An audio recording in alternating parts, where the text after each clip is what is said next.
The Blaine Wetland Sanctuary is more than 500 acres of protected land that is home to a variety of plants and animals recently. Thousands of threatened plants were transplanted into the sanctuary after being removed from a future residential development. Danica Peterson has the story. Volunteers gathered at the Blaine Wetland Sanctuary with the goal of planting thousands of lance-leafed violets. Lance-leaf violet is a threatened species in Minnesota. It was designated as threatened, I believe, in the mid-1990s by the state of Minnesota. Just a few weeks ago, each of these plants was carefully removed from an area in Blaine that will soon see new homes.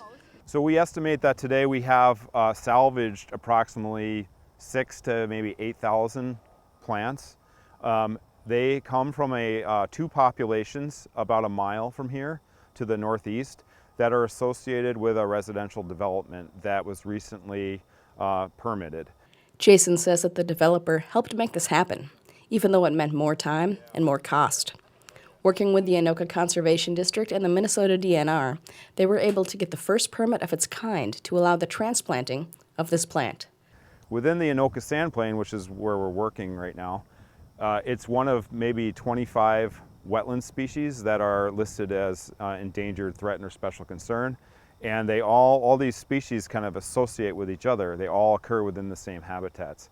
They aren't sure exactly how these plants work together, but it appears they do.